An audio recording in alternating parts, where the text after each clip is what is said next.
Scared Spliff podcast. Hey everybody, this is Cecil Queef telling y'all to check out YouTube channel Phobophobia Productions. They got movies, short films, webisodes, videos, all for fee, horror, comedy, they scratch your itch, spelled with a PH. That's YouTube channel Phobophobia Productions. Check it. Sucking on a dick.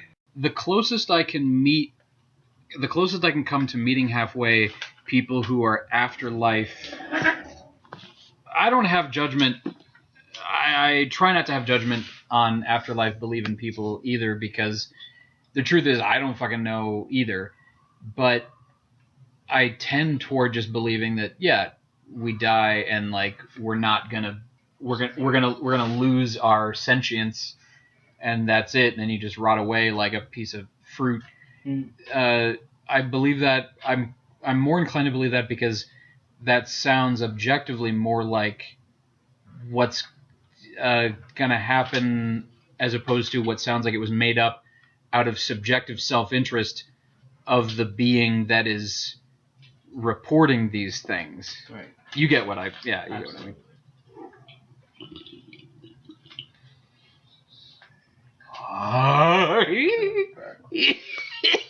It what?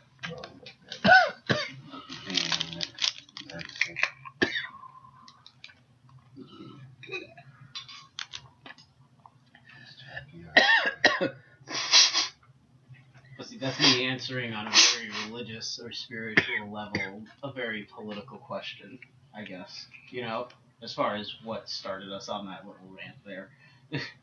Just the fact that, you know, if somebody's going to rape somebody else, that's something that they're going to literally have to answer for at some point in their life. Very hard.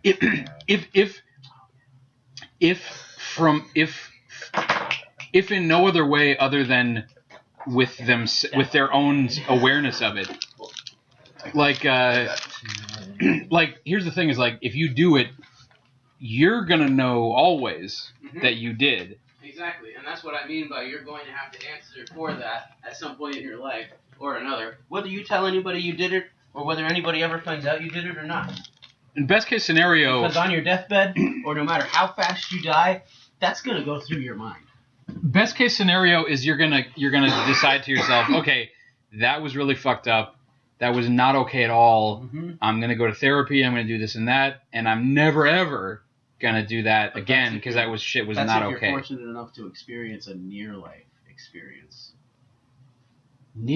What's a near-life experience? Like a near-death experience or a near-life? It's like a near-death experience. What's a near-life? It's the same exact thing. It's just the opposite. Is that when you're an assembly line worker? It's the Fight Club version of it. It's what Fight Club uses as a term. Instead of saying it's a near-death experience, it's a near-life experience because it makes you fucking put your fucking life in order. It finally gets you to snap out of this fucking cookie-cutter, sheet-ass fucking lifestyle that you've been living and sitting behind your desk working day and night, 9 to 5, for no reason other than this guy at the top of the fucking CEO chain is getting all my money at the end of the day. So is being in the Fight Club a near-life experience because it makes you go, yeah, I can be an activated, actualized being, and I don't have to take shit from people. As people have been putting it lately on the internet, woke as fuck. Oh, god damn it. Yeah, well, that's just to put it into nowadays social terminology. You know what I mean?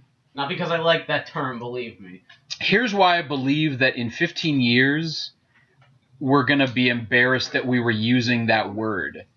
Here's why I believe that, is because it's not awoken.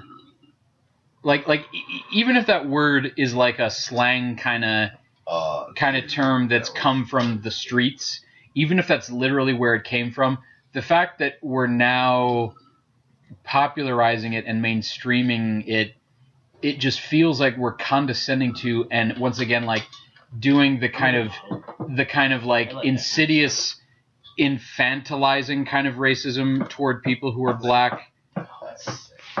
Because oh sweet, oh nice. Hitting the bong and this one's sick. Oh my god, your hair is like not your hair. No, it's my face. But it like looks all blonde or something in the way the light hits it in the photo. Yeah, when it hits it just looks like it's your hair from a distance. But then you look at it closer. Wait, it either looks like It either looks like glowing blonde hair, or it looks like you have alopecia, and you got like 3 patches on the top. I'm going Super Saiyan, and I'm Krillin. I don't know what I'm looking at. Did you like do an effect, Oscar? Is that... Well, the lens is open, so it's absorbing as much light. So any movement's gonna be slow. So it switches that.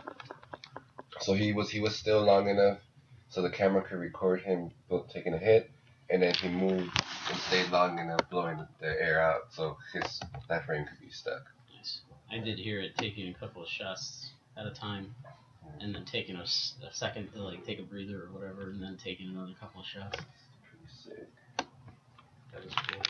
Makes me glad that I decided to look straight up and blow my smoke straight up that one time. So that's a combination of movement that makes it look It's a combination of light. like he has like 3 bald spots. Yeah, it's a combination of light, movement, and the lens, and the failure of the camera basically like closing itself at a certain amount of time. That's blowing my mind. Like people flashing Christmas lights around with their hands at EDC. Oh my goodness. That sounds like a good time. Which I don't know, like I've never done it. It's alright. I mean, as far No, as no, me going neither. to, like one of those dance club kind of scenarios, like it's okay if you're into that sort of thing. And I tried it one night, literally one night. I tried it, and I was just like over it then. Nope, done. Were you like, I'm like so I've overrated? I've been to other scenes like it. I just didn't really participate as much because I was there as a DJ, and I was there with friends that were also DJs, so I was kind of like not necessarily there to like hang out with a chick or impress anybody or anything like that. Whereas this literal one time that I immersed myself in the scenario that I was in, that was the exact scenario. I was trying to like impress this chick, and I was trying to be down with whatever, yes. whatever you want to call that scene. I was The trying to be homies. down with it, and I just like by the trying to end be of the down night, with I the was like, sickness. yeah, this isn't worth it. Trying to be down with the sickness. Yeah. This isn't like it's That's too. exactly what I was going Like to say, the- but then I realized the reference, and I was like, it's not right. For So like the wrong genre. so the setting mode that it put the gear it put your brain in was like not worth it to deal with, to like be there to be like, yeah, This is Michelle, something that I'm she into likes the. doing on the regular. This isn't something that I like doing on the regular, and I'm not Dude. going to put her through having to date or even try to date someone like me who's not interested. You in did this the huge fucking. part of her life. You did like the edgy millennial version of the fucking part of the movie Along Came Polly where he does like spicy Indian food with her, Yeah. even though he has irritable Yeah. bowel syndrome. So okay, so that way we can facilitate a slapstick set piece Mhm. with diarrhea Poopy. or whatever. Yeah. Ben Stiller, I'm so funny. No, he is in things that he writes. Well, That because he makes things that are actually good, but sometimes he sells out for a paycheck. Well, And see, that's what I mean, and that's fine. It's fine. I don't care either way. I still, I love Mystery Men. That's all. I can he's say. good. He's just really great in good at that. what he does. He's great in Zoolander. It wouldn't have gotten a second one 10 years later if it didn't have Like a this- cult following. The same stuff You people know? say about Bill Murray, where even if Bill Murray's in a thing that's a poop, he's awesome always with what Yeah. he did. And I'd say the same of Ben Stiller. Although like some people like to hate because he's just so. I like he's- hating just because it's easy to. Because I you're can just hate on trying to. anybody. I could hate on you if I wanted to, but it would be all compliments. It would Because it would just be in a mocking voice of, I'm Brandon, and I do Brandon things, And you'd be like, yeah, that is me. and I'd be like, I know, I love you. And, like, it wouldn't be, like, negative at all by the end of it. Would it be at least a little like Shock Jock Radio? Not Shock Jock Radio, but like Opie and Anthony, where like they have like stand-up comics in the room and they rip on each other because they're friends. Yeah. Or like Ryan Stiles and Colin Mockery deliberately hang each other out to dry in their improv. I love them. Because A, they're good enough to handle it, Mm-hmm. and B, they're friends, so it's not It's like, yeah, it's like they have such a that is their they have such an sport. intimacy and a comfort level where they're like, yeah, I'm gonna deliberately like fuck with you now They because are we're friends. They are the metaphorical A-Rods of the comedy scene. They're as the far as Pippin they're and concerned. Jordan Yeah, to put it in terms I can understand. Yes. Precisely. It's the one sports thing I know is that Scottie Pippen and Michael Jordan were good basketball players Scottie Pippen in the early 90s. He was such a huge inspiration to me as a kid growing up because he was so short. Oh, I'm yeah. not kidding. That's not a joke. How short? He's not Spud Webb short, but how He's short? pretty fucking short. For a basketball player? Is he 6 foot? No. 5. He's like my size. He's like 5'5" or something. He might even be shorter than me, if I'm not mistaken. So he's like 5'6" or whatever that He's is. like my size, and he. I thought you were 5'6". I'm 5'6". Okay. Yeah. I say it's like 5'5". I say 5.5 because I'm 5'5" half is- feet tall. Dude, Michael J. Fox, Prince, Gillian Carlson. There's a lot. People who are awesome, sexy, cool as fuck, awesome, megastars. And they're under the traditional adult male height requirement. But fuck all that because they're too cool for that to matter. They're way too fucking cool for that to matter. They make it cool because of how awesome they are. They turn it on its head and go, no, you guys are too tall to be cool. You're doing it wrong. You're a bunch of tall dorks with your 5'11" and your that's too much. You should get a haircut from God of your skeletal structure. You were watching a thing on that today too, actually, about the scientific equation of perfect beauty and shit like that. What the scientific standard is. Also, Woody Allen is short and is a total fucking dork, but is such a badass at his talents that people are like, it's sexy that he's a total dork. I like it. He makes it work for him. It's like a whole subgenre. What? Seth Green. That's right. Yeah. Oh, and some are the good-looking, the glamorous, sexy people. They're all compact, and then it works on TV because they fit in a frame more easily, and they're really petite, so clothes hang on them like a hanger. It can move around all at once. Seth Green is. Oh yeah, I just read on the internet the other day that because there's this awesome website called meanstars.com. It has enhanced my life. Yeah. And they were talking about Seth Green, and people voted him as nice. I think he has 100% nice rating based on 2 anecdotes from 2 thread posting people. But they said I think they were even related, or maybe I'm just stoned. But one of them said I saw Seth Green at Comic-Con, and he let me pick him up like a teddy bear or something like that. He's way approachable, above and beyond. Yeah. That's awesome. Hell yeah. See, and that's what I'm expecting of myself if I ever do get to that point, and that's me being generous in my pipe dreaming, I guess, is the best way to put that.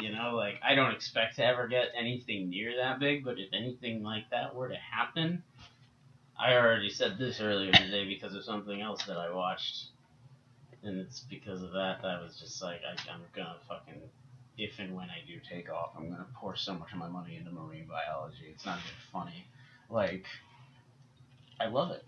I love the whole entire science of it. I love sharks especially, but I love all water animals. Anything that's related to the ocean is something that I'm just personally drawn to. Is there a cartoon thing from Adult Swim or something where someone pronounces sharks the way a little kid would, shauks? Shauks. Is that a thing? I don't know. And I've watched a lot of Adult Swim stuff. That's I'm trying to think. I think that's some kind of internet thing, and since I cannot clearly recall exactly what it was, I'm now hypothesizing. Maybe Gil would know. That's just a me since I've been brought up at 4 years old watching Jaws. Because you're a fan of hip Hey everybody, this is Cecil Queef telling y'all to check out YouTube channel Phobophobia Productions. They got movies, short filmers, webisodes, videos, all for fee, horror, comedy, they scratch your itch, spelled with a PH. That's YouTube channel Phobophobia Productions. Check it. Sucking on a dick. Niche TV Semi. that I would like, that I would maybe hear about on a podcast, but Somebody you the actually other day are watching. was like, they said to me, you seem like you're so socially in touch with things and stuff. Like, you seem like you know a lot about. You're a in touch lot of with the stuff. zeitgeist. You're just knowledgeable in general. You know a lot about a lot of stuff, and I'm just like, You worldly in our world is what it is. I don't necessarily feel that way at any given point in time. I don't feel like I know anything, but compared to maybe any other person, I might Right. like. Well, I need you to close, but you could keep listening to. If it were something about like just the way the world works, like how we were just talking about politics and stuff like that, you saw how quickly I just took it to this fucking You knew all the things. ethereal fucking plane of explanation. I mean, it doesn't get there. I wasn't even. On Fox or That is CNN. true. That like Or that is a. I'm not sure if this is exactly what we're talking about, but I do believe that is a valid demonstration of your worldliness. But what's happened is I have just been convinced seamlessly over time, like very quickly over a short amount of time, that like, oh, Gil knows every single thing I know. So every ping pong, he's gonna go, yeah, right back to you. I know exactly what you're, I know what pop you're cultural there. references and I or see any what you're saying. whatever kind of subtleties of the parlance. I don't fucking know what the is that a word? It is now. I didn't know that was that word was like pennies between my brain's couch cushions. Like, oh, I didn't know that was. Well, that's a weird. I'd never said that shit before. I'm not. I don't know if I'm using it right. You liked your introduction to Archer. Yeah. And you just mentioned Adult Swim. I want. My immediate thought. You had to go and mention Adult Swim. I have been I googled it, And like especially I since I was talking about Marie googled Val. Archer on my phone because I was all into it from us watching it, Mhm. and then like I read that there's read about like these like internet fantasies of like, oh, they're gonna make a live action movie, and okay, this person should play this person, Oh my God. and derp de derp, And that's the and I was like reading it, and I was like, oh, I'm so happy reading that. I was gonna say, you were probably Oh. like just wallowing in your own piss and shit. I You're so happy. I specifically enjoyed that people agreed with what I thought, which is that Jessica Walter, who fucking is perfect in live action to play the role that she voices, like Mhm. she should totally be. Well, see, that's the She beauty fucking of like they clearly animation. illustrated it after her and like that. Exactly. That's the beauty of animation. I was about to say is that once you get somebody set in that voice acting spot, you can make the character kind of look like that person. Yeah. So that all those hardcore people that actually follow that voice actor, whether they're like a facially in front of the camera actor on the side or not, at any given point in time, other than that, they're going to recognize that person if they follow their career, Yeah. even in the slightest. They're going to be like, I recognize that person's face and their voice. This is such a nice little Yeah. me. Yes. As a It works on the same level as like Yeah. why you get notable people, recognizable faces in the first place. Like, oh, Exactly. it's Edie McClurg as a bubbly red-headed secretary behind a desk again, which I like seeing that in things because she's good at That's that. the beauty of fucking H. John Benjamin there. Yeah. He's great at. He can play an Archer-looking character, voice-wise. Yes. Yeah, But but he doesn't the- look the- Looks that Bob Burgers. Yeah. He's got the Hardcore. He yeah. could be Bob from Bob's Burgers. That's any true, given yeah. day. He could Dude, never play Archer. in He a could live-action be the movie. fuck out of Benjamin, the son from Dr. Katz, Yeah. which he voiced. Yeah, that's exactly. Like, another he's one that perfect, made like, for, literally. has this kind of dreamy, kind of slackery. Mhm. His face, Yeah. his eye in his With eyes. that responsive. I buy just him like- as he's like the age Benjamin would be now if Benjamin had been aging in real time since Yeah. then. Yeah. But He was, like, in his 30s actually. but they If I'm could not pick it up. mistaken. But if they made a live action movie of Dr. Katz, which I guess have that's that, by the way, too. what Dr. Katz. yeah. I have the credits.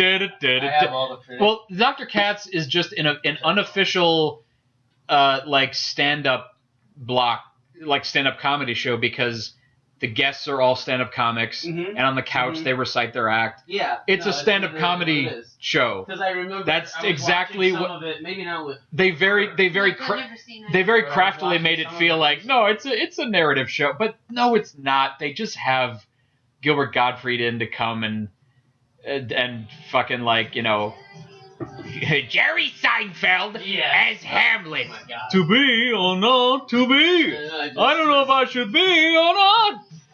Oh, that's very interesting. This is what the person who basically made your Archer made before Archer. No, not C Lab 20. Well, now it's on the screen, so I'm not guessing anymore. Yeah. They fuck with you. Yeah. It's like that was the original name of it. Was C Lab 2020. I wish I grew up in the era that got to grow up with that. Like, I would have watched that and been like, what is this, cartoon underwater Star?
Hey everybody, this is Cecil Queef telling y'all to check out YouTube channel Phobophobia Productions. They got movies, short filmers, webisodes, videos, all for fee, horror, comedy, they scratch your itch, spelled with a PH. That's YouTube channel Phobophobia Productions. Check it